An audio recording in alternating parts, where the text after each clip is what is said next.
masak apa tu? Dengan menggunakan 5 bahan je, kita dah dapat roti yang lembut, gebu, gemuk macam ni. Jom hari ni kita buat roti kukus gebu. Memang tak menyesal buat. So, mula kita masukkan air suam dalam bowl, 1 sudu kecil yeast, 2 sudu susu pekat, sedikit pewarna. Kacaukan sampai ia sebati elok, lepas tu kita biarkan selama 10 ke 15 minit. Masukkan tepung gandum dalam 2 cawan, minyak masak 6 sudu. Bila yeast dah aktif macam ni, kita boleh masukkan dalam tepung, kacaukan sampai sebati elok dan senang guna tangan je. Boleh uli dough tu sampai tak melekat dekat tangan. Lepas tu kita rehatkan dough selama 20-30 minit. Bila dah kembar 2 kali ganda, boleh bahagikan dough.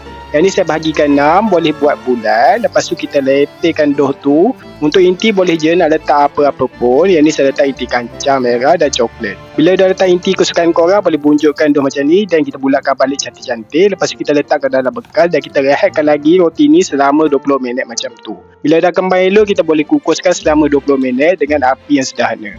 Bila dah masak, kita boleh angkat dan kita sejukkan seketika sebelum nak makan. Sambil tu kita boleh kukuskan roti yang lain. Bila roti dah sejuk sikit, bolehlah hidangkan. Siaplah roti kukus kita yang gebu, lembut dan sedap.